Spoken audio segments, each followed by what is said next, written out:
dando inicio a lo que es la presentación, nosotras en nuestra investigación nos centramos en una perspectiva de infancias que enfoque en la voz de los niños y niñas como protagonistas.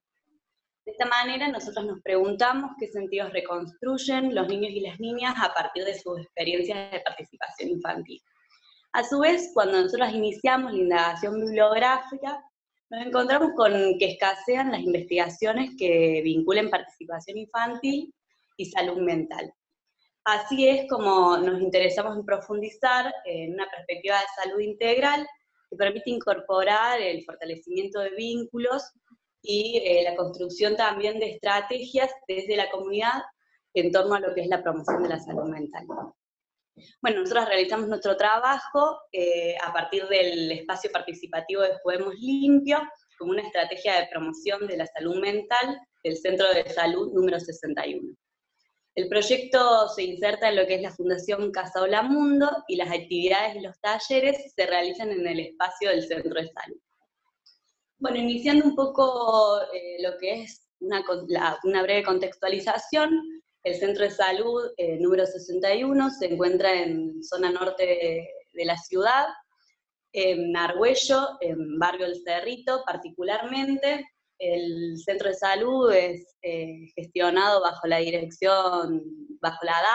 de la MUNI, y es el espacio en donde se lleva a cabo el proyecto Juguemos Limpio de la Fundación Casa Hola Mundo.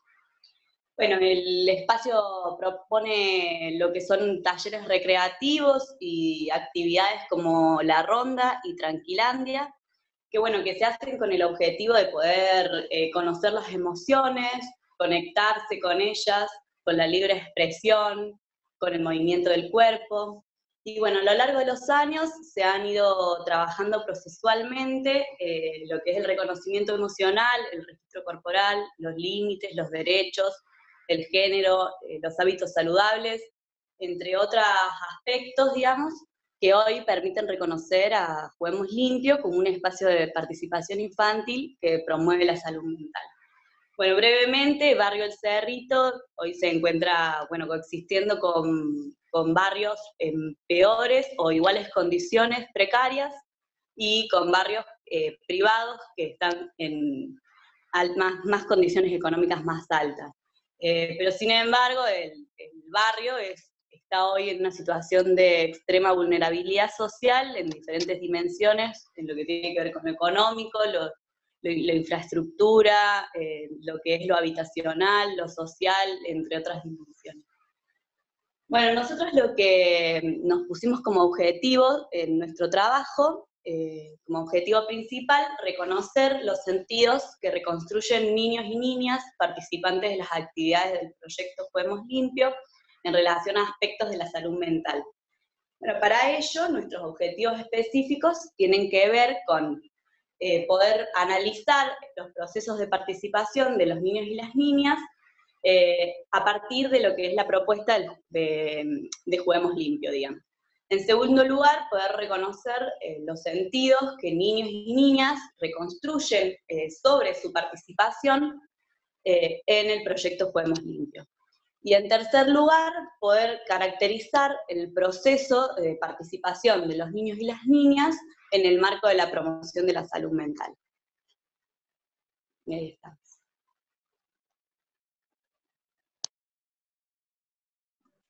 Gracias, Eve. Bueno, voy a retomar desde aquí. A veces no se me cambian las diapositivas. Ahí va. Bueno, para llevar adelante estos objetivos ambiciosos y muy interesantes, nos dispusimos a buscar marco teórico y antecedentes. Como decía Eve, los antecedentes que cruzaran salud mental desde una perspectiva integral y participación infantil en poblaciones infantiles y juveniles fueron escasos, aunque muy ricos. No los voy a desarrollar aquí. Luego, si alguno tiene dudas, nos pregunta, pero sí voy a desarrollar brevemente en qué consistieron los marcos teóricos que encontramos de algún modo desarticulados sobre participación infantil, por una parte, centrados en el interés superior del niño y el reconocimiento de las ciudadanías infantiles y juveniles, los modos de repensar la construcción de vínculos con la niñez y cómo es que se circula el poder, la palabra, la participación en espacios comunes, cómo es que aprendemos o reconocemos las maneras de sostener desde posturas no adultocéntricas el rol central que tiene la voz de los niños, cómo es que finalmente podemos reconocer la autonomía, dignidad, inteligencia y voluntad para decidir y subjetivar en tanto niñas, ¿no? De acuerdo a este sentido de construccionista de los adultocentrismos en los que hemos sido criados, y teniendo en cuenta los paradigmas de autonomía progresiva que rigen, bueno, las legislaciones que hoy por suerte tenemos para proteger a las infancias y adolescentes. Por otro lado, digamos, en tanto las visiones teóricas sobre la salud mental desde una perspectiva integral la reconocen como un derecho humano cristalizado en la Ley Nacional de Salud Mental, que vamos a relevar algunas cuestiones claves, digamos, que se desarrollan en torno a esta legislación. Incluye la dimensión subjetiva, histórica y social de las personas y de las instituciones que abordan la prevención y promoción ahora, no solo el tratamiento, digamos, de la salud mental, que incluye la noción de cuidado con una, digamos, con una centralidad notable, así como el abordaje colectivo de las problemáticas y la construcción participativa de saberes, ¿no? Desde puntos de vista comunitarios, y que reconocen a los individuos y a los colectivos como protagonistas, ¿no? En clara relación con los paradigmas de participación infantil, y reconocen a estos individuos y colectivos, ¿no? Las demandas, las vivencias y las construcciones de ellos, que los hacen agentes de sus propias transformaciones. Acá en la foto ponemos una foto de esta estructura, ¿no? Asamblearia de Ronda, que es buena parte del soporte que abrazan las instituciones comunitarias para sostener estos movimientos de circulación, de formas de ceder el poder por parte de los adultos a quienes no tradicionalmente lo tienen. La metodología utilizada entonces fue un diseño cualitativo flexible que integró, por una parte, la observación participante, que se realizó desde desde agosto del 2018 hasta noviembre del 2019. Esta observación participante integró registros semanales de estas rondas de las que hablábamos, así como entrevistas. De las rondas participaron 35 niñas y jóvenes de entre 6 y 15 años, aunque algunos un poquito más grandes porque participaban desde antes del proyecto y quedaron como parte de los registros.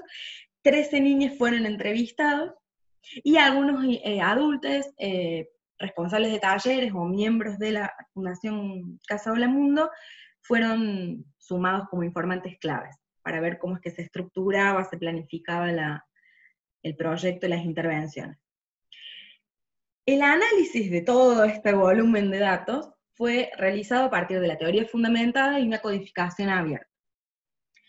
Los criterios interpretativos fueron provistos por el marco teórico y los antecedentes. Estos criterios interpretativos permitieron pensar estos dos ejes de la salud mental y la participación infantil a partir cada uno de dimensiones, como si fueran diferentes modos de verlos de diferentes costados o aristas.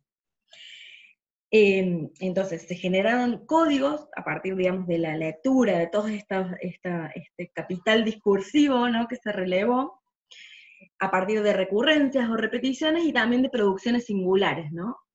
Frases que fueran significativas, que tuvieran un rol significativo en el conjunto de la comunidad de Juguemos Limpio también. A partir de esos códigos se generaron agrupamientos, y cada uno de esos agrupamientos describió estas dimensiones o maneras de ver la salud mental y la participación infantil en el contexto de Juguemos Limpio.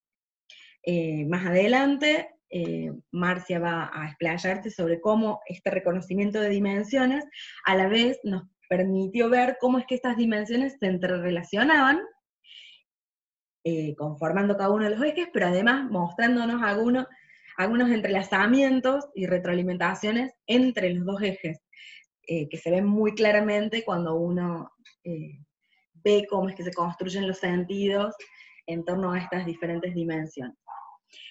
Vale mencionar que nos guiamos por el Código de Ética de FEPRA y del Colegio de Psicólogos de Córdoba, y bueno, haciendo todo lo relativo a la información de que se podían retirar o sumarse cuando quisieran, la elaboración de protocolos para preservar la identidad de los participantes y consentimiento informado de autorizaciones debidamente firmados por los responsables a cargo de cada niña.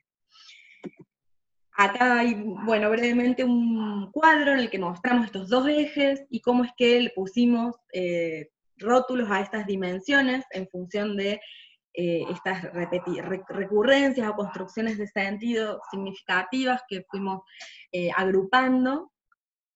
Vale mencionar que, si bien la mayoría de las dimensiones ya habían sido, digamos, de algún modo desarrolladas en algunos antecedentes previos que relevamos, emergieron del presente trabajo, ¿no? Y pienso que de las particularidades que tiene el proyecto de Juguemos Limpio, las dimensiones de emociones y límites relativas al eje de la salud mental. Voy a contar brevemente unos ejemplos. Relativo a las emociones, aparece entre comillas, referencias de las niñas, las emociones están en todo el cuerpo, en la cabeza, en el corazón, en la panza, en las piernas y en la espalda. Acá todos sentimos las mismas emociones y todas las emociones. Acá esto lo interpretamos como que hay una construcción del sentido de la salud mental en torno al registro de las emociones en el cuerpo, y a la vez en el cuerpo de otro, que permite construir sentidos de respeto, estrategias de afrontamiento entre emociones propias y ajenas, ¿no? En el conjunto de los relevamientos, de las codificaciones, esta construcción de sentido en torno a la emoción siempre parece ligada a una referencia a un otro que comparte ese espacio. Y específicamente en cuanto a límites aparece mucho más claro, el límite como habilitador del vínculo entre ellos y con el espacio. Respetarnos, tratarnos bien, respetar la fila, cuidarnos, ir de a uno así nos cuidamos mejor de no golpearnos, ¿no? Todas estas construcciones de sentido aparecen siempre contextualmente en un evento con otros, en el que todos recibimos algunas estructuras a partir de las que nos encontramos al frente de otros, y somos capaces de, para uno mismo y para el otro, construir sentido sobre el límite, por ejemplo. Por ejemplo, sobre lo que no se puede hacer. No se puede golpear, pegar, empujar, no se puede burlarse ni reírse del compañero si no le sale.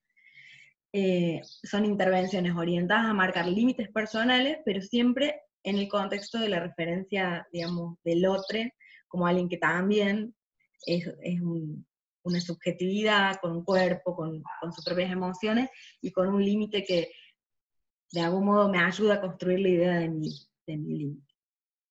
Le paso la palabra a Marcia, que va. Bien, ahí está. Sí, retomando, como decía Diana, estas dimensiones que logramos construir están completamente interrelacionadas entre sí, y fue en verdad mucha la información que tuvimos y mucho lo que condensa cada una de estas dimensiones, y muchos los vínculos que se establecen entre cada una. Innegablemente, el hecho de que exista una de estas dimensiones habilita a que exista la otra, digamos. Es casi indisociable a la hora de pensar la manera en que las niñas construyen sentidos. Pero bueno, a grandes rasgos sí podemos establecer como algunos vínculos entre lo que hemos construido en la investigación. Bueno, particularmente la manera en que las niñas perciben el espacio puede ser algo que dificulte o habilite esta participación, y que es muy importante el foco que hay en la interacción, tanto entre sus propios pares, digamos, como con adultos. Y esta interacción debe promover siempre y habilitar la escucha, el respeto y el cuidado. Bueno, por eso también los límites contribuyendo a estos aspectos son fundamentales. Y también en estos acuerdos de interacción es muy importante que sean acuerdos comunes, es decir, que las niñas también sean partícipes de la construcción de estos acuerdos, porque eso es lo que va de algún modo a ordenar las acciones y a regular la dinámica del espacio de una manera más tendiente a ser más saludable. Y esta toma de decisiones al mismo tiempo fortalece que las niñas se sientan parte del espacio, lo tomen como propio, y perciban como un espacio saludable en donde pueden expresarse con mayor libertad. Vemos también cómo en estos procesos de participación se movilizan distintos aspectos subjetivos y emocionales, y el hecho de percibir esta interacción respetuosa desde la escucha, habilita que se expresen distintas emociones y que puedan ser trabajadas colectivamente.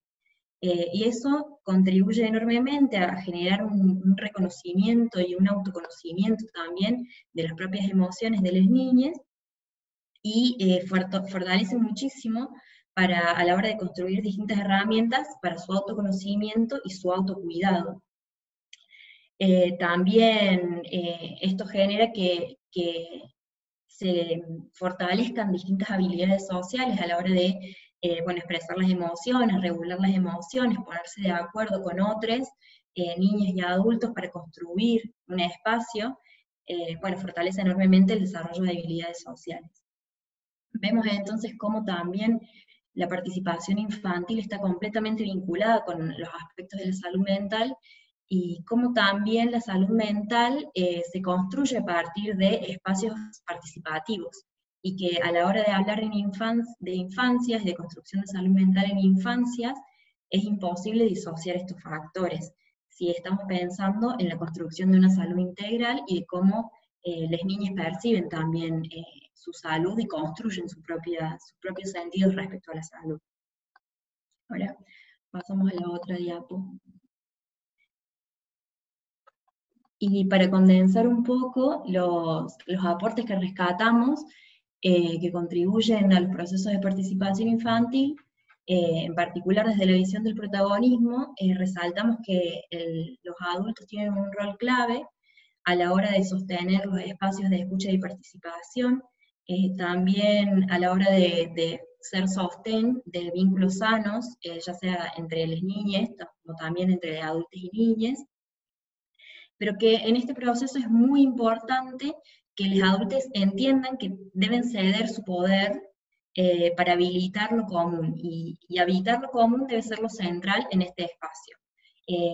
Los adultos también tienen que ser quienes respeten los límites, y quienes habiliten a que las niñas respeten los límites, y que estos límites sean percibidos como igualitarios, y que se sostengan transversalmente en todas las acciones del cotidiano. Eso hace que, retroalimenta para que los niños se sientan cuidados y protegidos, y puedan cada vez ser partícipes de mayor cantidad de decisiones que tengan efectivamente una incidencia en el espacio, y que se puedan sentir parte y aportar, y que cada vez se tienda a un mayor protagonismo. Después, respecto a la promoción de la salud mental infantil, justamente estos límites claros y acordados también habilitan a que se expresen sus inquietudes y sus emociones, sus sensaciones, y que se reconozcan a sí mismos en esa interacción. Por eso es imprescindible a la hora de la expresión subjetiva de las niñas. También rescatamos el derecho a la identidad, a que las niñas puedan ser nombrados de la manera en que ellas deseen nombrarse, y que sean respetados en las elecciones que ellas toman respecto a eso, y que pueda, en esta interacción y en esta regular de qué manera quieren marcar sus límites personales. También fomenta estas habilidades sociales, como veníamos diciendo, y contribuye a la existencia de vínculos sanos, en un ambiente colectivo en donde pueden construir y construirse con otros. Por último, a modo general, rescatamos que tanto en las investigaciones como en las acciones tienen que tener mayor centralidad las voces de las niñas, y más que, digamos, se tiene que partir de la voz de las niñas a la hora de realizar una construcción respecto a la salud y la participación de las niñas, que es fundamental verlos desde esa perspectiva, y cambiar el eje desde el adultocentrismo a poder efectivamente percibir y escuchar lo que esos niños tienen para decirnos. Por eso la participación debe promover activamente la escucha, el sostén de lo colectivo, el respeto a la identidad y la integridad, y que eso retroalimente la construcción de vínculos afectivos y saludables. Bueno, vemos cómo es imprescindible pensar enfoques participativos en salud mental, que es necesario que exista una construcción colectiva para poder intervenir en la infancia y adolescencia, y pensar la salud mental en construcción con la comunidad permanentemente. Bueno, terminamos acá. Muchas gracias por quedarse viendo y participando. Bueno, agradecemos mucho y damos el lugar a las preguntas. No sé.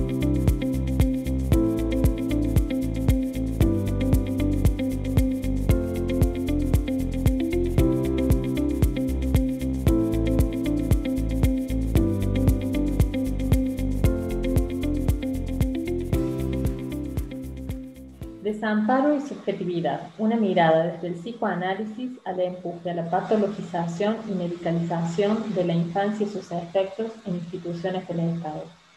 Los niños y adolescentes que ingresan al sistema de protección de derechos porque han vivenciado situaciones de maltrato y abandono o porque han quedado sin adultos que cuiden de ellos, constituyen una población que, a pesar de las distintas políticas de infancia que se implementan en los últimos años, no se ha reducido en número y permanecen en muchos casos por largo tiempo en residencias o en familias de acogimiento. El ideal institucional, también reflejado en la Ley de Infancia, que los niños y adolescentes deban vivir en sus familias de origen o adoptadas, no se alcanza en muchos casos, y esta permanencia es vivenciada desde lo institucional como fracaso, como un resto de una operación fallida. Esta infancia está atravesada por distintas disciplinas e instituciones que la abordan. Cuando un niño y adolescente padeció situaciones de violencia o queda sin lazos familiares, un engranaje administrativo judicial se pone en marcha con el fin de asistir y restablecer los derechos vulnerados. El objetivo del presente trabajo es una mirada desde el psicoanálisis de estos tiempos en los que los niños adolescentes transitan por las instituciones o programas del Estado. Tiempos en que los sujetos van tomando sus propias decisiones de acuerdo a sus coordenadas objetivas. Un título: El abandono, una problemática que comienza en el desamparo. Desamparo es una palabra que circula en cada una de las disciplinas que aborda esta infancia. Desde lo jurídico, la situación de desamparo está contenida en una figura legal que implica que se ha finalizado un proceso y a partir de ello el niño puede ser adoptado. Otro significado tiene desde lo social, que ante una situación de desamparo se apela a la restitución de derechos vulnerados, movilizando recursos para evitar lo que se considera el punto máximo de desvalimiento. La Ley de Protección de Niñas, Niños y Adolescentes establece una serie de ítems en la que los chicos no pueden quedar desamparados y que el Estado debe responder. Universo del derecho que ordena, regula, sanciona, un para todos en esa franja etaria. Para el psicoanálisis, el desamparo, en cambio, es algo constitutivo del sujeto.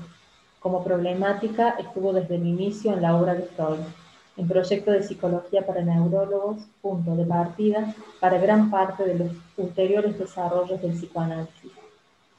Dice, citamos, el organismo humano es al comienzo incapaz de llevar a cabo la acción específica. Este sobreviene mediante el auxilio ajeno. Y agrega, el inicial desvalimiento del ser humano es la principal fuente de todos los motivos morales. Fin de la cita. Desvalimiento inicial entonces que marca un momento estructural de la constitución subjetiva. El bebé al nacer para vivir y humanizarse requiere de otro, no solo en relación a la alimentación y cuidados, sino a sus respuestas marcadas por un deseo no anónimo. Este alojamiento le permitirá ordenar el universo de sensaciones que se le presentan, ordenar ese campo pulsional y regularlo. Con Lacan sabemos que no se trata solo de figuras parentales los que llevan a cabo esta tarea, sino de funciones que se encarnan o no, que el otro implique su cuerpo y el propio deseo. Esa es la vía que le permitirá al sujeto una salida posible para el desamparo inicial. Freud situaba la palabra alemana Hilflosigkeit, el prototipo de la situación traumática. Dice Lacan, Hilflosigkeit, sin recursos, es la palabra más primitiva de todas. Citamos, más primitiva que la angustia, que ya es un esbozo de organización, puesto que es espera, erwartung, aunque no sepamos de qué, aunque no la articulemos de inmediato. Antes está la Hilflosigkeit, el sin recursos, y sigue. El sin recursos ante qué. Esto no puede ser definido, centrado más como el deseo del otro. La relación del sujeto es dramática, en la medida que el deseo del sujeto ha de situarse ante el deseo del otro, el cual, empero, lo aspira literalmente y lo deja sin recursos. En ese drama se constituye una estructura esencial. Fin de la cita.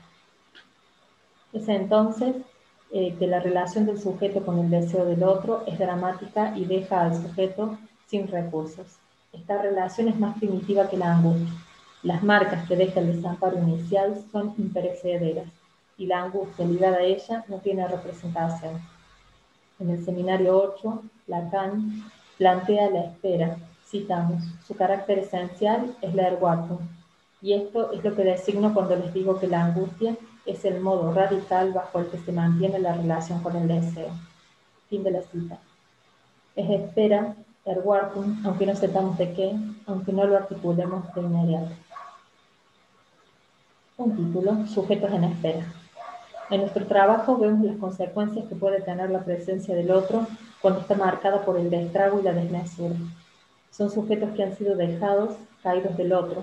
Sus estrategias de supervivencia seguramente tendrán que ver con estas marcas iniciales. Los efectos del desamparo se verán en cada caso. Estamos advertidos que no se puede evitar el desamparo al que cada sujeto está expuesto, pero sí dar lugar a la solución singular frente a ese real. En general, la precariedad social y psíquica ha marcado esta infancia. En la mayoría de los casos, provienen de familias que han padecido la exclusión del sistema laboral, cultural y social. La miseria está presente como expropiadora de subjetividad. Se suma la violencia y el abandono que nos refieren sobre los efectos de desbordes de familias que han fracasado en la tramitación de las exigencias pulsionales, dejando a los sujetos expuestos. Estamos advertidos entonces que la pregnancia imaginaria de sucesos que pusieron a los chicos en riesgo y la pobreza que en la mayoría de las situaciones acompañan el cuadro intercepta un punto donde la relación al otro toma un sesgo social. Desde el psicoanálisis sabemos que si este es el único lugar desde donde se lo aborda, es sin salida. Deja a los sujetos solos, sin posibilidad de contar con un partener con quien pueda desplegar sus coordenadas subjetivas. Dice Daniel Roy en el libro Práctica Lacaniana en Instituciones, citamos, es importante que el otro no tenga idea de que es injusto que este niño esté allí. Lo que tenemos que hacer es quitar del medio esos significantes sanos para permitir que estos niños puedan encontrar en nosotros una presencia vaciada de esos significantes.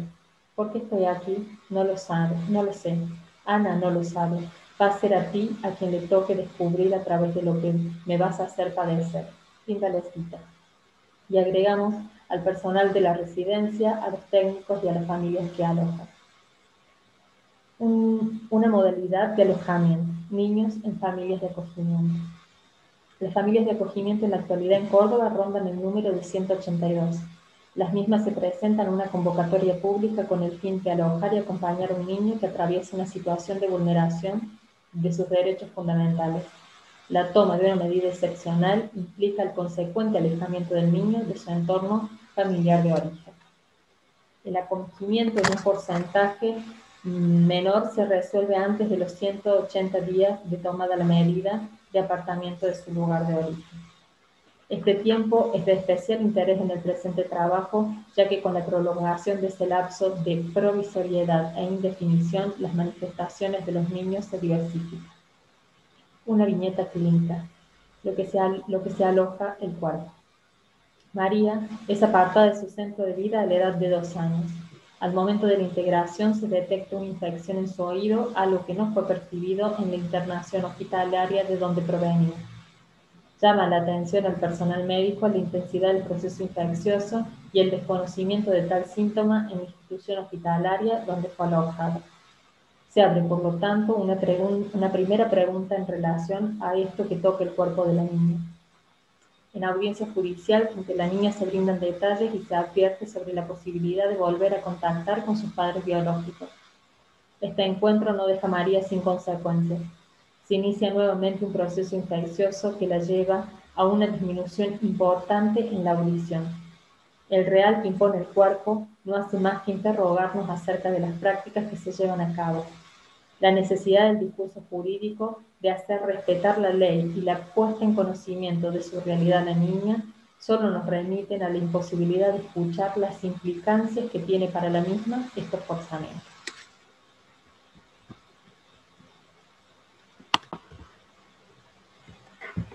Otra modalidad de alojamiento, chicos en residencia. En Córdoba, unos 500 chicos por año son alojados en distintas residencias. Es una cifra que se ha mantenido estable en los últimos años. Este alojamiento puede llevar meses o años. En ocasiones transitan el fin de la niñez y la adolescencia. Durante este tiempo prueban distintas convivencias, teniendo la residencia como un lugar al que pueden volver. Llama la atención la escalada de consultas y tratamientos médicos psiquiátricos y el uso de su herramienta farmacológica. La patologización de la infancia, concepto de época que comenzó a circular hace tiempo, nombra una proliferación de diagnósticos con lo que se denominan conductas no toleradas. Acompaña este aumento de diagnóstico un aumento significativo de medicalización. En un corte realizado en julio de este año sobre las residencias ubicadas en Córdoba capital, de una población de 90 chicos, el 53% recibe medicalización psiquiátrica. Es en residencias que alojan a los adolescentes donde se registra el mayor índice de dicho consumo. ¿Qué se medica? Los responsables de la residencia, así como las familias acogedoras, son los encargados de vehiculizar los tratamientos a través del Sistema de Salud Mental Provincial o a través de la obra social del Estado, contando con clínicas psiquiátricas para su internación. Cuando los chicos presentan síntomas y se hacen consultas a los centros de salud, las instituciones son atravesadas por un saber sostenido en el discurso médico. Podemos inferir que es el discurso de la ciencia el que opera esta demanda.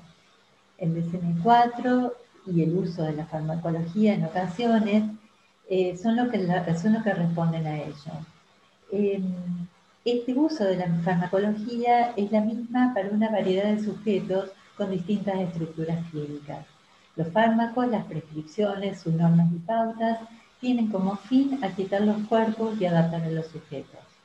El síntoma es así objetivado, quedando afuera lo particular, su dimensión singular y la fuerza de lo contingente, en clara suspensión de la subjetividad. Cuando nos interrogamos sobre qué se medica, podemos pensar que es el abandono lo que define la situación de cada sujeto que permanece en las instituciones. Mi título, Cuando el abandono nos sorprende.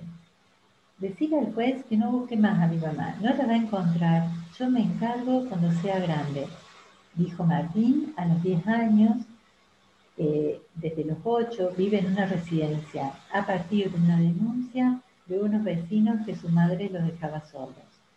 Él era el encargado de proveer alimentos a sus hermanos más pequeños cuando ella se ausentaba.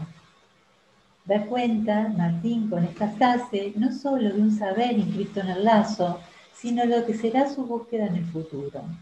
A diferencia de sus hermanos, no consintió en ser adoptado. Ya con 13 años ha salido con familias transitorias, regresando siempre a la residencia. Su mal comportamiento, cierta ira descontrolada y una actitud desafiante ponen en juego lo insoportable para el otro.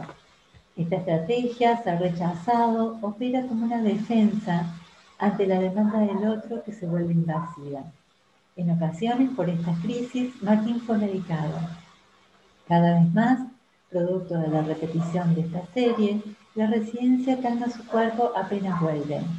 Se revela entonces la institución como un lugar que tienen algunos chicos para regular algo de lo funcional, operando entre varios, con pautas que pueden cumplirse o no, pero con palabras que circulan, puede ir estableciéndose otro modo de hacer con el goce. Psicoanálisis en instituciones. Tiempo de escucha. Intentamos en este trabajo dar cuenta de la situación de estas infancias abordadas desde distintas disciplinas, jurídicas, médicas y asistencial, y sus efectos cuando intentan imponer una lógica hegemónica. Desde lo jurídico podemos indicar que la Ley de Protección Integral, sin duda, fue un gran avance en relación a las normativas que había impuesto el modelo tutelar, y que estos avances son fundamentales para abordar esta infancia. Pero la ley no garantiza la subjetividad como el lugar que define lo real de la condición humana. La necesariedad del marco normativo no debe impedir hacer una lectura pormenorizada de cada situación, de cada historia que se aborda. Garantizar derechos es poder hacer lugar a la particularidad de cada sujeto, siendo necesario abrir una alianza en una normativa escrita para un general que no contempla la subjetividad de cada quien. Podemos dar cuenta en las viñetas que desandamos que en nuestras prácticas nos encontramos con sujetos inquietos, desatentos, con reiteradas crisis de ansiedad, impulsivos, a veces sin mediación a las exposiciones de riesgo. Niños y adolescentes desconectados de toda su posición de saber, con cierto rechazo al inconsciente, o en ocasiones tomados por la angustia, manifestando síntomas en clara defensa contra ella. Es ante estos síntomas que proliferan una multiplicidad diagnóstica y medicalización como formas de contención. La práctica de los profesionales que trabajan en las instituciones son consecuencias no solo de su formación, sino de una posición ética que produce efectos. La apuesta sostenida de la práctica del psicoanálisis en esta institución implica sostener un espacio y un tiempo de escucha que no quede arrasada por urgencia ni por la necesidad de dar respuestas desde un abordaje asistencial. Una intervención que permite particularizar algo de lo que le sucede a los sujetos, así como la significación sintomática de los comportamientos de estas infancias, sostener este espacio para que el niño encuentre allí, en ese lugar de escucha, algo del orden del amparo. Creemos importante trabajar con las distintas disciplinas, con las familias acogedoras, cuidadores residenciales, elaborando estrategias con el objetivo de no reproducir del desamparo que atravesaron en sus orígenes estos niños, y oponerse a que sea el cuerpo del niño a que ocupe el lugar de goce. Es posible ubicarse desde un lugar en donde se pone coto a las lecturas que se efectúan desde las lógicas homogenizadoras. La práctica y escucha del psicoanálisis en instituciones implica una particularidad en sí misma. Refiere a la necesidad no solo de dar lugar a la significación sintomática, también implica interpelar las intervenciones. Lo social de la época es una dimensión que atraviesa los sujetos, sus síntomas y a los modos de intervenir. Es allí donde debemos abrir interrogantes y plantear el debate, entendiendo que si esto no ocurre, se corre el riesgo de ir a favor de la vulneración de las infancias. Gracias.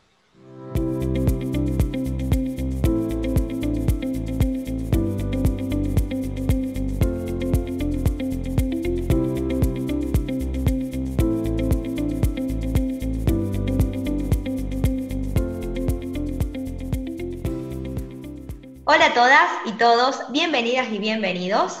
Soy Aldana, él es Agustín y somos recientes graduados en psicología. El día de hoy vamos a compartir con ustedes lo que fue nuestra tesis de grado. El tema de la misma consistió en conocer la patologización y la medicalización que se encontraba en los saberes, actitudes y estrategias docentes frente a las infancias actuales. El interés inició en el último seminario que nosotros cursamos en nuestra carrera, en nuestro último año, y después se fue como ligando cada vez más a lo que fue nuestro propio interés.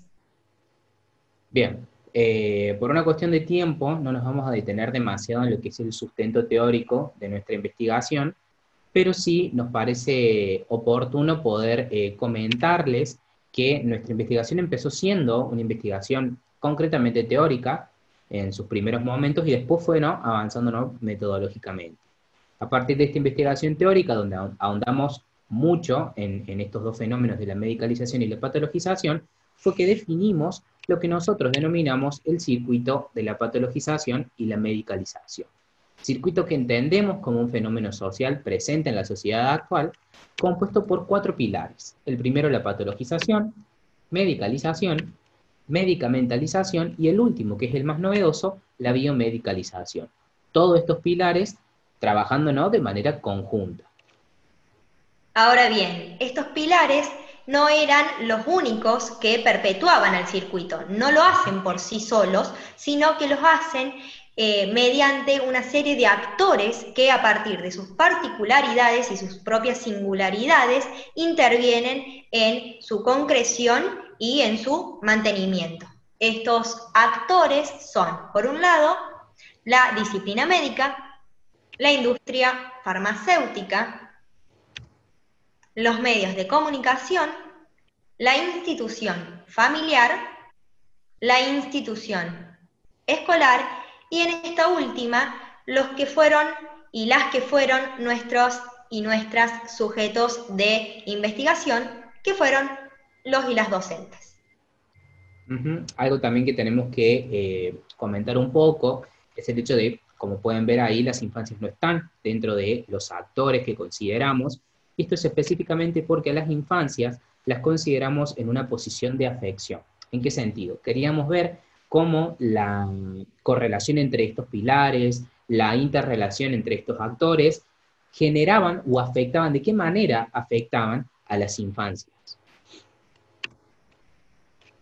Bien, yendo un poco más a los aspectos metodológicos de nuestra investigación, el escenario en el que se desplegó fueron 2 instituciones escolares que se encuentran ubicadas en la ciudad en la que formamos parte, que son por un lado la Escuela Agustín Álvarez y por el otro el Centro Educativo José Ingenieros.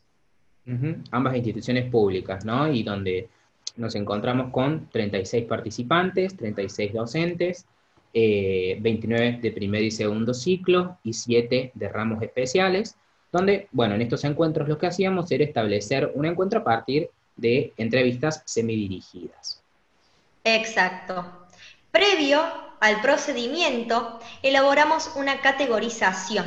La misma estuvo compuesta por los saberes docentes, las actitudes docentes y las estrategias docentes. Posterior a esto, el procedimiento en sí consistió en trabajar con 2 modelos que encontramos y estudiamos. Uno de ellos fue considerado el modelo base, que fue el propuesto por Triandis, quien estipula 3 componentes de las actitudes: el componente cognitivo, el componente afectivo y el componente conductual. Estos componentes se ligaron de manera directa con lo que fueron las categorías. De esta manera, el componente cognitivo se relacionó con los saberes docentes, el componente afectivo se relacionó con el modelo propuesto por Artavia Granados, que fue el segundo modelo que nosotros tuvimos en consideración, quien proponía una clasificación de las actitudes. Entre ellas, las actitudes de ambivalencia, de responsabilidad social, optimismo empírico, escepticismo y por último rechazo.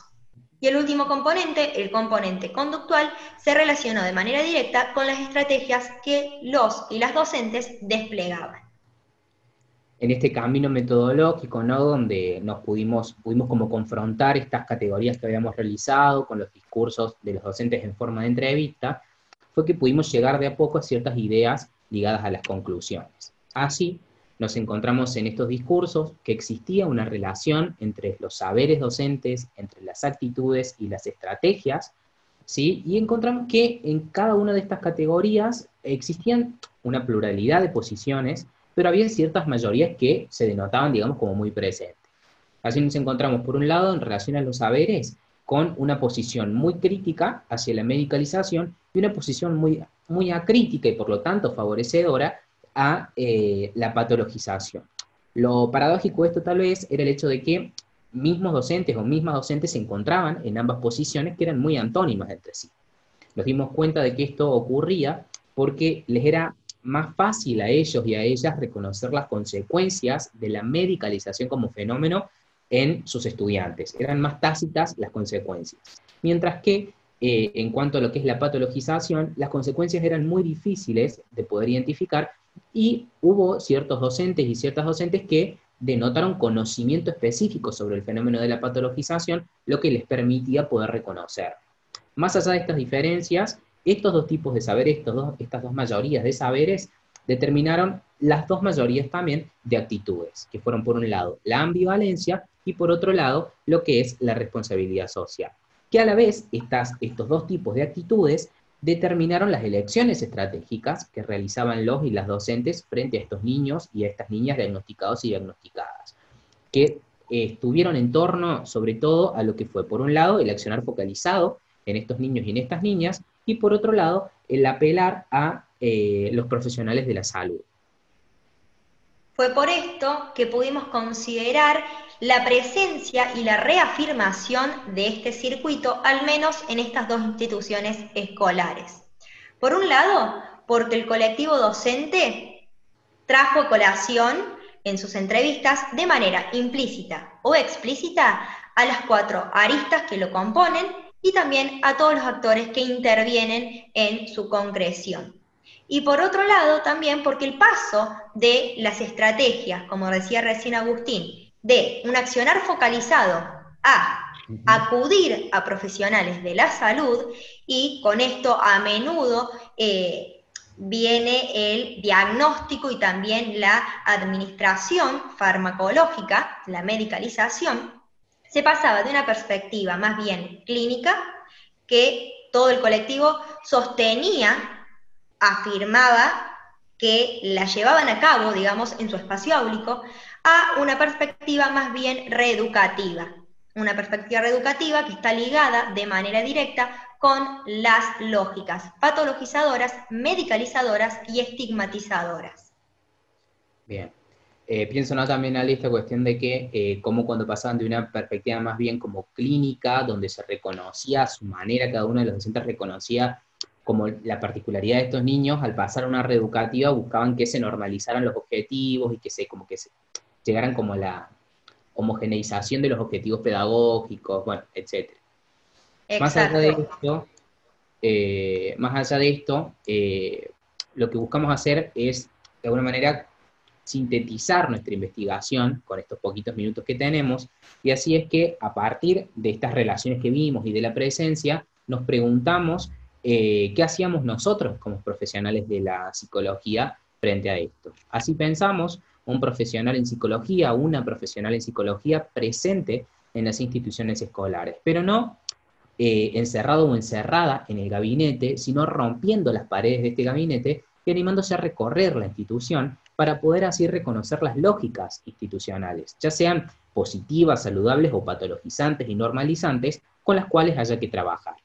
Por supuesto, a partir de la interdisciplina, si bien nuestra investigación tiene una lectura psicoanalítica de estos fenómenos específicos, creemos que la interdisciplina es la respuesta para poder afrontarlos.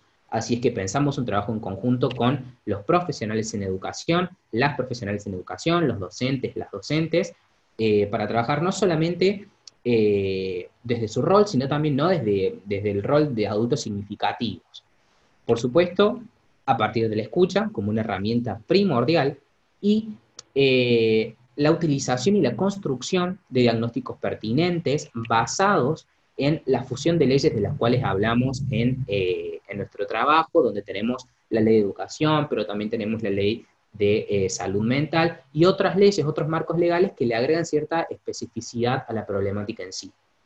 Todo esto para poder reconocer, para poder, sí, esta fusión de leyes que nos permita reconocer la subjetividad y la singularidad de estas infancias que buscan ser alojadas en las instituciones escolares y por los adultos significativos, sobre todo creo que se encuentran dentro de estas instituciones. Infancias que a partir de sus identidades nos piden la construcción y la resignificación de la sociedad en la que estamos, basada sobre todo en lógicas despatologizadas y desmedicalizadas. Bien, para finalizar, siguiendo el hilo, queríamos compartir con ustedes una frase con la que nos encontramos en una de las escuelas en las que desarrollamos nuestras prácticas, que fue trabajada en conjunto tanto con el colectivo docente como con el colectivo estudiantil. Esta frase dice: deconstruir la idea, por momentos nociva, de que tenemos el mismo derecho de ser iguales para dar lugar a la convicción de que todos y todas tenemos el igual derecho a ser diferentes. Creemos que esta frase de alguna manera sintetiza a lo que deberíamos aspirar todos y todas, es decir, ya sea como docentes, como profesionales en psicología, como estudiantes, creemos que esto es lo que subyace por debajo a los objetivos, la metodología de nuestra investigación. Así que nada, agradecerles, y ahí tienen nuestros contactos por si están interesados y interesadas en la investigación, en los autores que utilizamos, o en ahondar en lo que hemos hablado. Así que nos encontramos en un ratito. Muchas gracias. Gracias.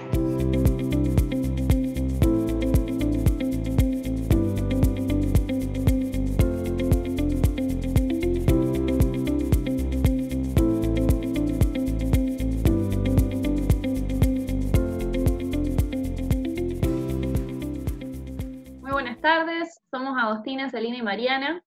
Nosotras realizamos nuestras prácticas preprofesionales en la Dirección de Asistencia a la Víctima del Delito en el año 2019, y en esta oportunidad queríamos compartir nuestro trabajo acerca del abordaje psicoterapéutico de niños y niñas víctimas de la muerte violenta de sus figuras parentales y factores implicados en el proceso de duelo. Este trabajo se desprende de nuestro trabajo de integración final, el cual se fundamentó en los siguientes interrogantes. ¿Cómo un niño sobrevive a la pérdida del vínculo más significativo de su vida? ¿Cómo puede metabolizar la irrupción de la expresión más cruenta de la violencia? Es decir, ¿en qué medida un psiquismo infantil puede verse socavado ante la temprana exposición a la violencia? Desde una perspectiva psicoanalítica nos propusimos estudiar el trabajo de elaboración de la pérdida que estos niños y niñas deben afrontar ante el suicidio u homicidio, ya sea en situación de robo, por conflictos vecinales, femicidios u accidentes viales, de aquella persona con quien el niño mantenía un vínculo de apego. Asimismo, nos abocamos a la infancia, comprendida esta no solo como una etapa cronológica, sino también contemplando las experiencias subjetivas de los niños y el contexto sociohistórico-cultural que atraviesan. Es decir, estamos ante el enorme desafío que un niño considerado víctima vulnerable debe afrontar ante la pérdida abrupta e imprevisible de aquella persona que se constituía como una figura de sostén y seguridad para él.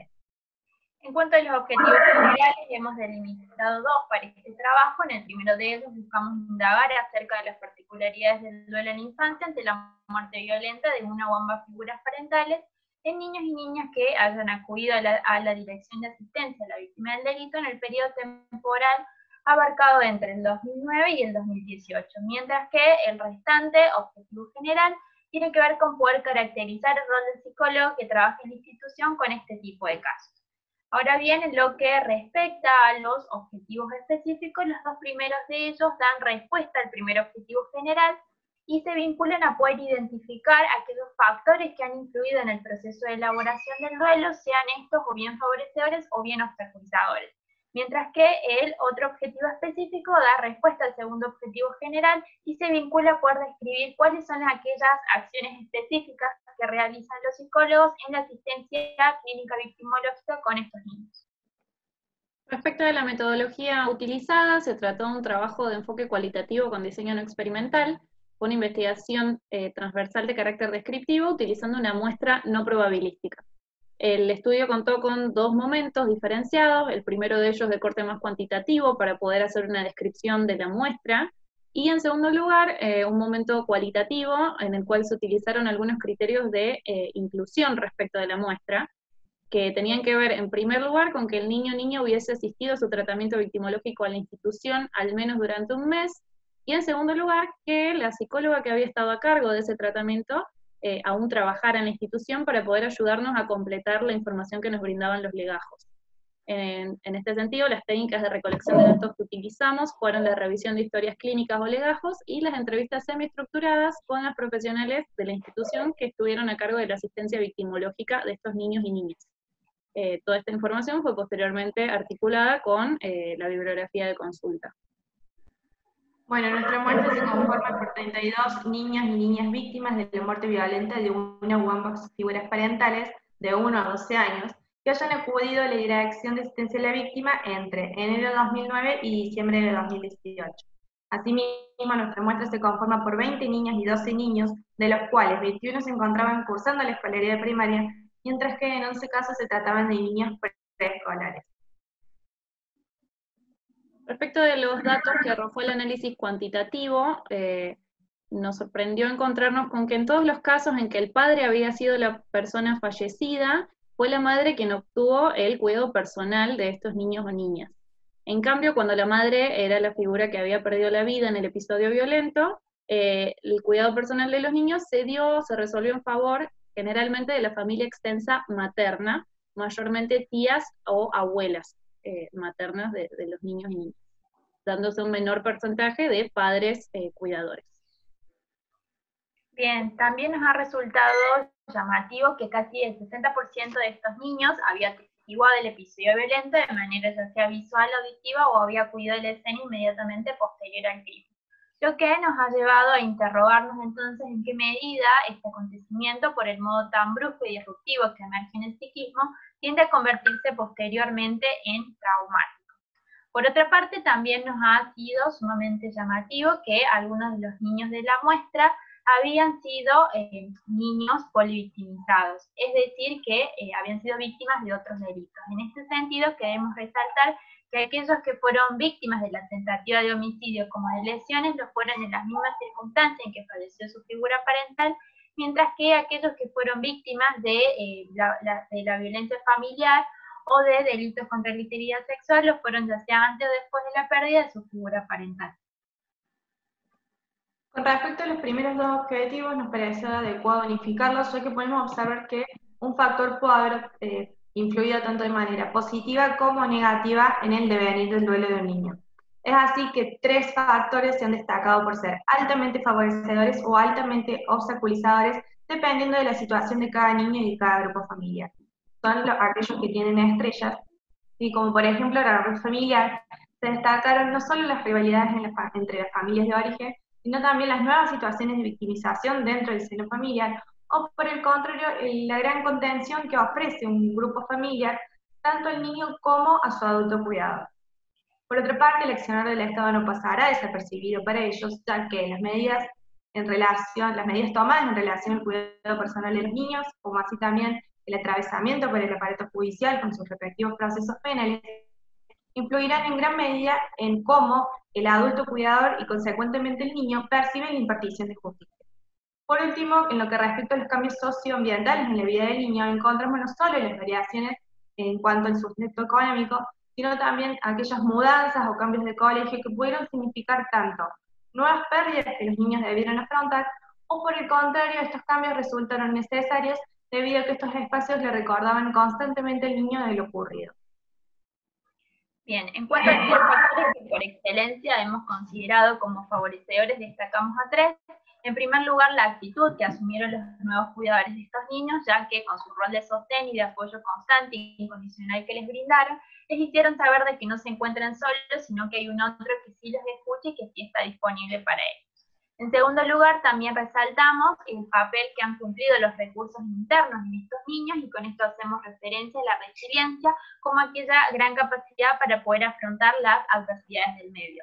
Y finalmente también destacamos la asistencia interdisciplinaria brindada no solo al niño, sino también a su núcleo familiar, ya que posibilita la emergencia de todos aquellos interrogantes y emociones que van apareciendo a medida que transcurre la elaboración del duelo.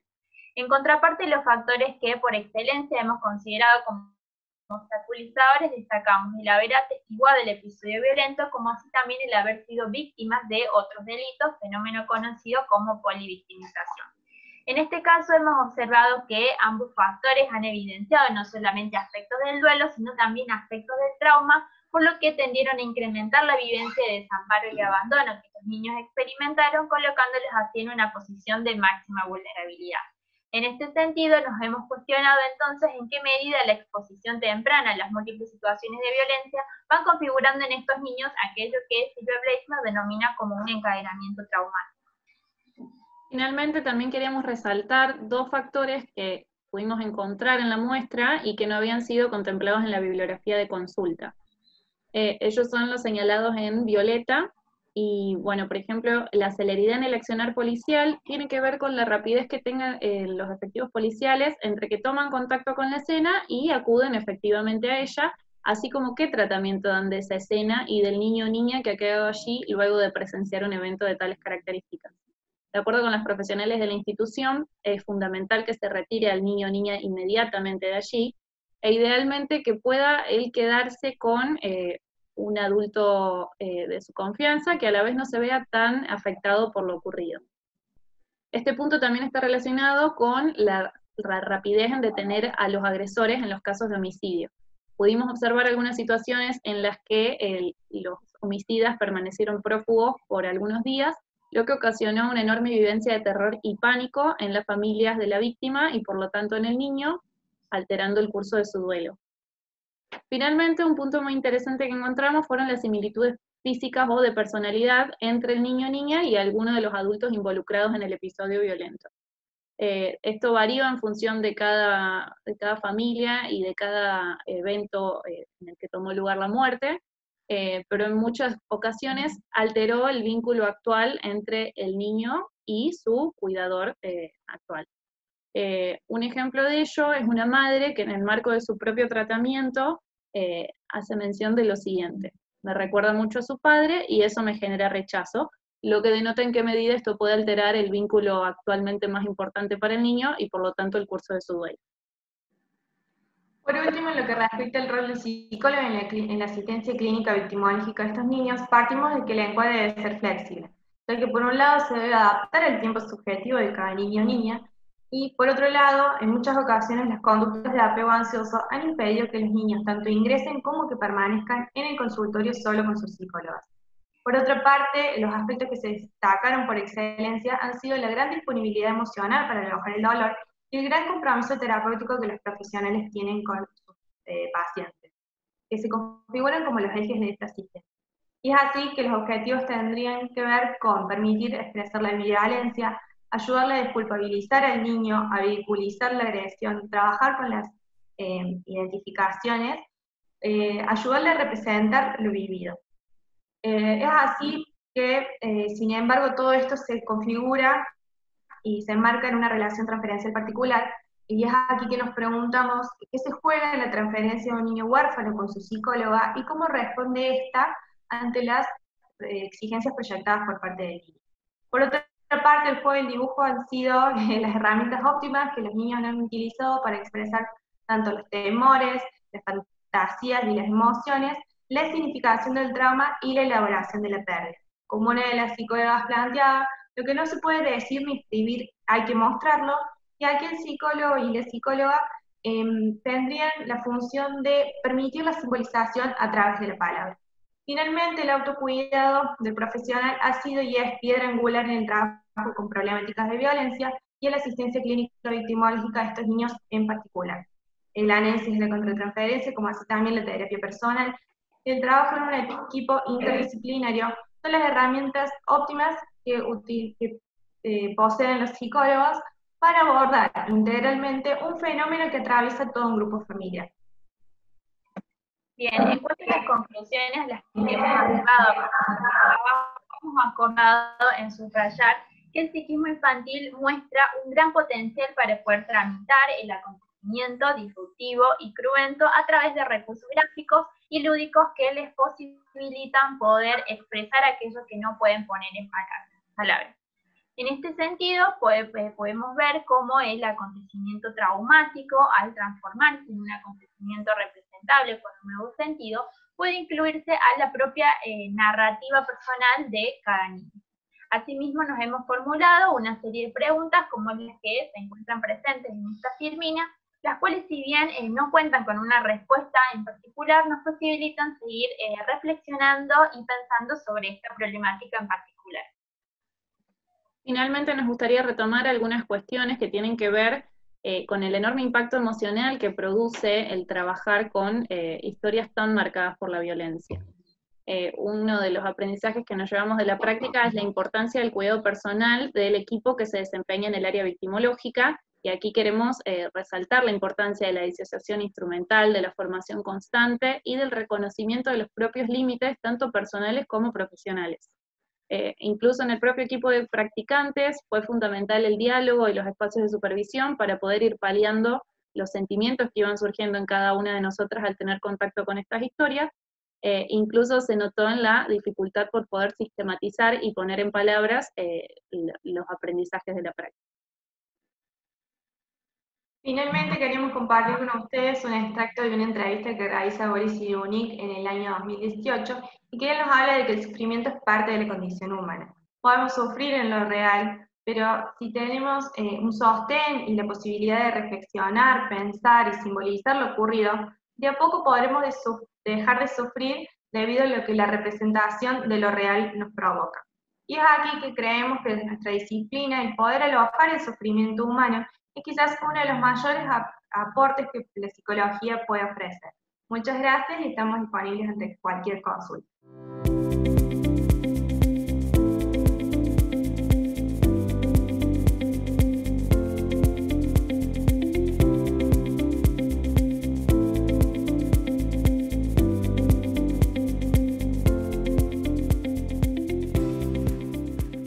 Bueno, hola a todos y todas, mi nombre es Julieta, junto con el licenciado Cepeda y la licenciada Khan trabajamos en equipo en el CAPS, una institución que se encarga de trabajar con familias, víctimas de hundimientos, tripulantes que tienen diversos accidentes en la comunidad portuaria.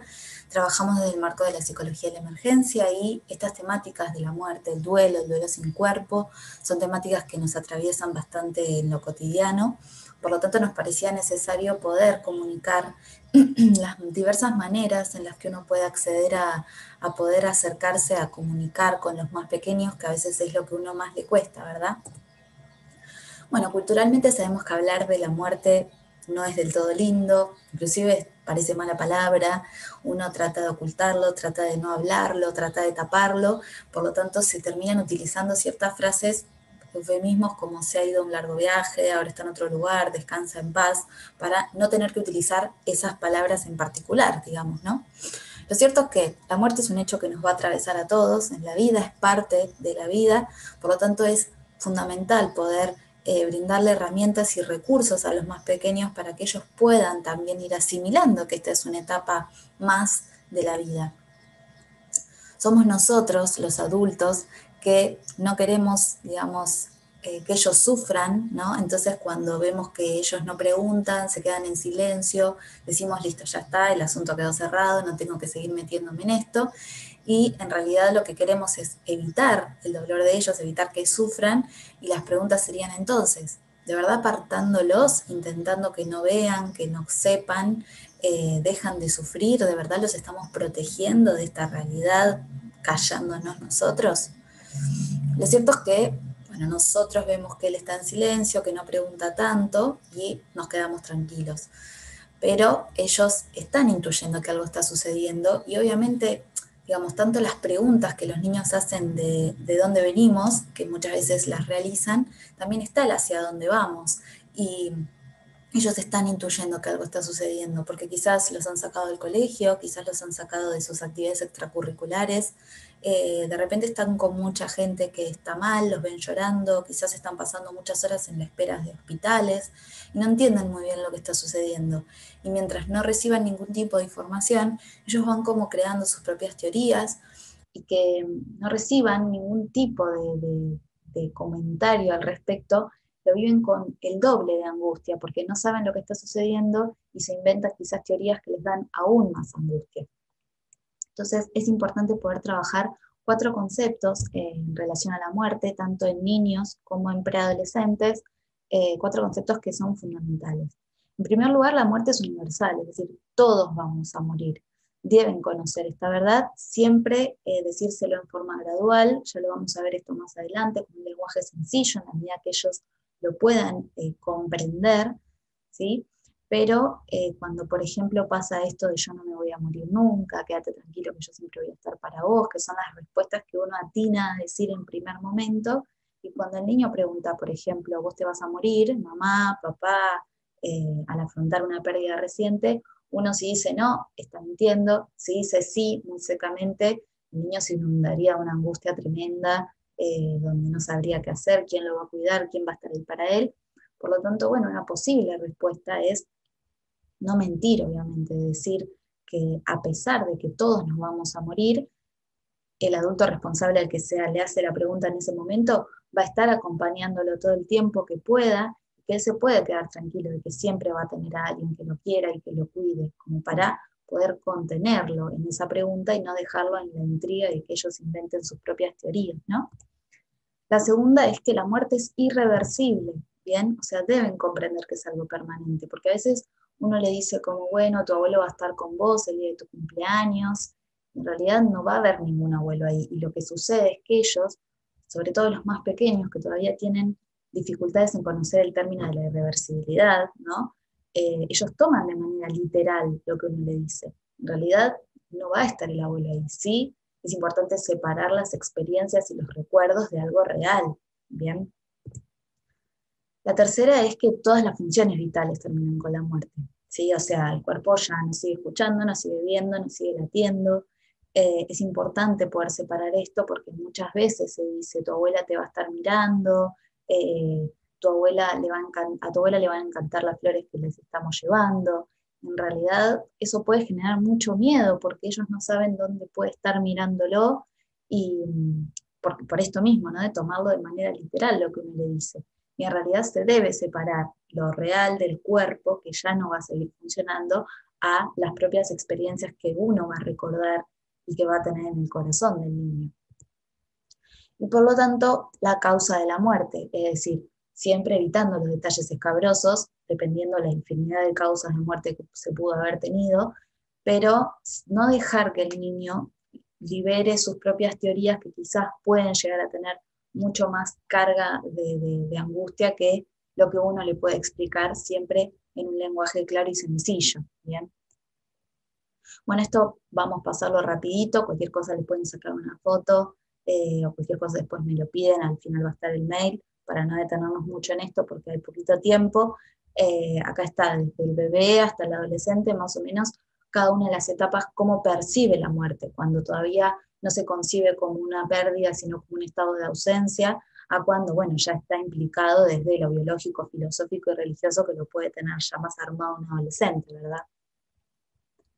Bien, dejando un poquito de lado el tema de la muerte, sigue hablando del tema del duelo y diferenciar el tema del duelo adulto del duelo infantil. Sabemos que el duelo se refiere al proceso de elaboración de una pérdida, sabemos como adultos que una pérdida, ahora estamos hablando específicamente de la pérdida de un ser querido, pero una pérdida puede ser una separación, una mudanza, un trabajo, un proyecto de vida, ¿sí? Todo esto refiere a una pérdida, que cada sujeto va a contar con sus propios recursos, tanto individuales como familiares como culturales, para poder atravesar ese proceso. Acá al lado hay una imagen de las clásicas etapas de un duelo. No siempre funcionan tan 1, 2, 3, 4, sino que, bueno, pueden tener algún tipo de alteración, pero no hay mucho tiempo para detenerse en esto. Sí, diferenciar el duelo adulto del duelo infantil, porque el duelo infantil, la pérdida en la infancia, se ve mucho más afectada en los niños, porque todavía ellos son un ser en construcción, tienen un mundo interno bastante inestable, por lo tanto ellos se sostienen en las personas externas. Entonces la pérdida, sobre todo de un ser significativo para ellos, sí mueve bastante en su coherencia interna, porque todavía están en construcción. Entonces siempre, como hablamos de los adultos, va a estar determinado por la etapa evolutiva en la que están atravesando y por la contención de los seres adultos que lo están acompañando en este momento. En cuanto a sus conductas y comportamientos, muchas veces pasa que ellos parece desde nuestro lado que rápidamente se olvidaron de esta pérdida y que bueno, ya están jugando, se están pintando, están viendo tele y ya pasó, ya no se lo acuerdan, ya no lo extrañan. En realidad no es así, distinto al adulto, que cuando uno empieza a intentar disfrutar y conectarse de nuevo con lo que le gusta, a veces empieza como el sentimiento de culpa, ¿no? De que ya abandonó a la persona fallecida. Lo que sucede aquí es que su condición de niño no le permite estar constantemente fijado a estas vivencias de tristeza, de sufrimiento, como si el adulto, por ejemplo. Es importante incentivarlos al juego, al dibujo, porque bueno, ya sabemos que son sus medios simbólicos para expresar esa situación de pérdida.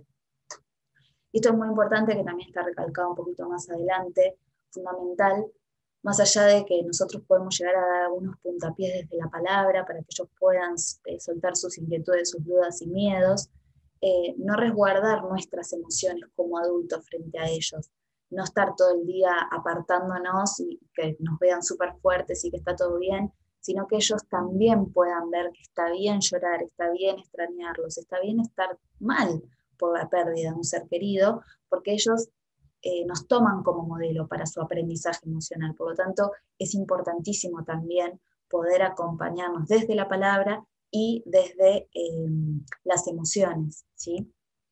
Bien, ¿cómo ayudar a que el niño afronte la pérdida entonces? Primero, no retrasar la noticia del fallecimiento. Si se sabe con antelación por algún tipo de enfermedad, poder invitarlo a que venga al hospital, a ir comunicándole con tiempo, con antelación, como para que ellos vayan entendiendo cómo es el proceso y que en un futuro lo pueda ir asimilando de una mejor manera.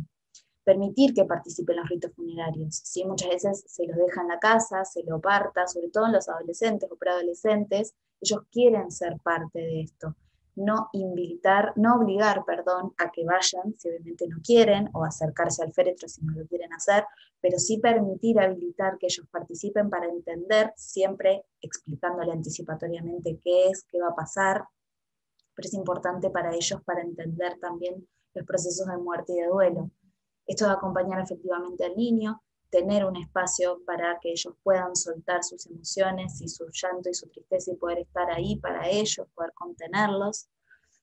No cohibir, esto que hablaba recién, no cohibir los sentimientos de dolor propio del adulto que frente a los niños, o sea, no hablar y estar como piedra, sino también permitirnos estar mal frente a los niños, porque es parte normal de un proceso de duelo. Brindarles el espacio para que se puedan sentir contenidos, que es un espacio de escucha para que ellos puedan sentirse acompañados y poder saldar esas dudas en este proceso.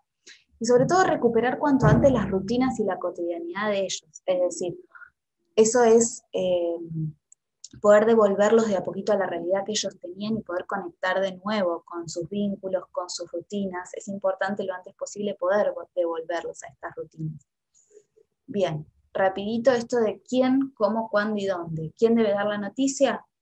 Padre o adulto responsable, siempre que sea un ser significativo donde el niño pueda sentirse contenido, en caso de que se pueda sentir muy angustiado y demás, que lo puedan contener. Un espacio cómodo, bien, en esto de dónde debe darse la noticia, un espacio donde él se sienta tranquilo, seguro, que puedan darse esas condiciones. Esto de cómo lo salteé, porque, digamos, lo antes posible, como veníamos diciendo, sí, por favor, esto sería siempre ir con antelación, comunicando la noticia.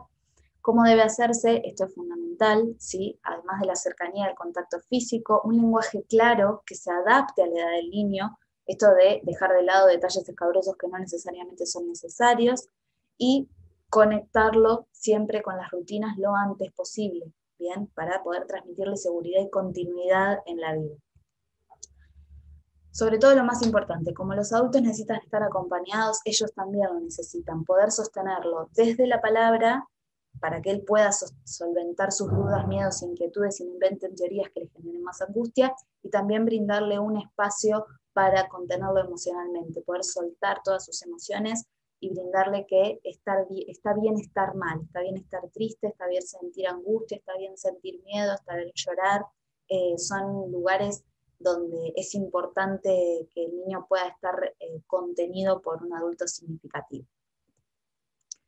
Bueno, muchísimas gracias, ahí está el mail de contacto, cualquier cosa estamos al habla. Muchísimas gracias.